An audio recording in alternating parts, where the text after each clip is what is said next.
We begin with Reggie Jackson selling his S and his Y, two A's, one N, a K, two E's, a T, a D, a U, an M, and an I, because there is an I in Reggie. Yes, Reggie Jackson is selling the 10-foot tall letters that used to sit atop the original Yankee Stadium in New York, which necessarily means he's the guy who bought the 10-foot tall letters that used to sit atop the original Yankee Stadium in New York after it closed in 2008. Turns out he also bought his old locker and part of the bleachers where his third home run ball landed during Game 6 of the 1977 World Series. And if you just want to drift off while I'm talking, you can now start to do that so you can think about where he keeps the bleachers. If you do that, I'll understand. Sotheby's will auction off the letters on the 1st of next month. They think they will fetch between $300,000 and $600,000, and they are to be sold only as one lot, because you can plug them in and switch them on and they light up bright and blue as the sunniest sky. And I'm not sure they're going to sell them as one lot, because the market for them appears to be Reggie Jackson and me, and I already turned them down 6 years ago. Jackson and the auctioneers are not saying what he paid for them when Yankee Stadium was dismantled and sold off literally piece by piece like it was an Egyptian tomb being looted by British explorers in 1902. But the letters were offered to me by the Steiner sports people, and I have a vague memory that they wanted maybe 20,000 the letter tops, but it may have been way less than that. I remember for certain that they'd give you a price if you took all 13.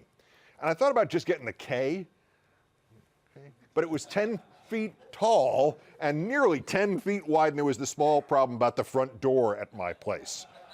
I guess it just was not widely covered at the time, but when Shea Stadium and Yankee Stadium closed simultaneously in the waning days of the 2008 season, the teams aggressively worked to sell everything from the foul poles to the menus in the stadium clubs to literally the dirt on the mound. The Mets didn't even wait for the season to end. If you look closely at some of the highlights from the closing weekend's worth of games at Shea in 2008, Marlins at Mets, you might notice tiny little stickers on various things, like pieces of the outfield wall or the infield wall. If you went to one of those games, you would have seen the stickers on virtually every turnstile and sign, and the big pictures of Casey Stengel and Seaver and everybody else on the wall behind the luxury boxes. If you've been able to go into the dugout and the clubhouse, you would have seen stickers on the bat rack and the chairs the players sat in. They were stickers indicating that those things had already been sold. The one on the 338 panel in the right field corner with an orange stripe for the foul pole, that had my sticker on it. So did the lower part of the foul pole right above it. The Mets had invited known suckers like me, although I prefer the term collector, to a floor-by-floor, agonizingly detailed scavengers tour before the ballpark closed. This took hours. Nothing was not for sale. I got a couple of signs, not one but two parts of the outfield wall. I mean, how many outfield walls are there? Some turnstiles, a couple of number lights from the scoreboard. By the way, if you turn those on, you can literally read them from 8 blocks away. And I also got some stupid stuff, too. But in retrospect, it was what I turned down that amazes me now. Since I had covered the playoffs and the World Series from inside of it, the Mets offered to sell me the first base dugout. Now, where was I going to put a first base dugout? The Yankees waited longer, and it was an unfortunate decision. With the economic collapse in late 2008, by early 2009, people just were not shelling out the big bucks anyway. And I mean, during the Shea tour, I saw some idiot agree to spend $10,000 on a 3 or 4-year-old life-size picture of Casey Stengel, which you could have had them make for him for less than $1,000. By the summer of 2009, the Yanks through Steiner were asking collectors what they wanted and making suggestions and offering deep discounts. I had wanted that recreation of the famous original stadium facade, which had been installed atop every locker in the clubhouse. The Steiner people said the price would be the same for just the facade or for a whole locker, so I bought a whole locker. It had been Mariano Rivera's. More recently, it had been Damaso Marte's.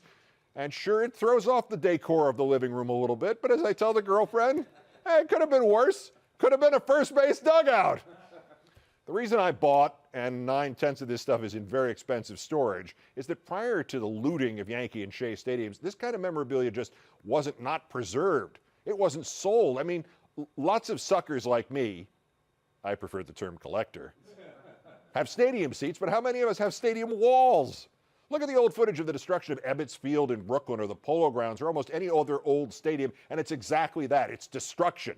You want part of the scoreboard? Sorry, we just put a wrecking ball through it. Now, of course, the pendulum, or the wrecking ball, has swung completely the other way.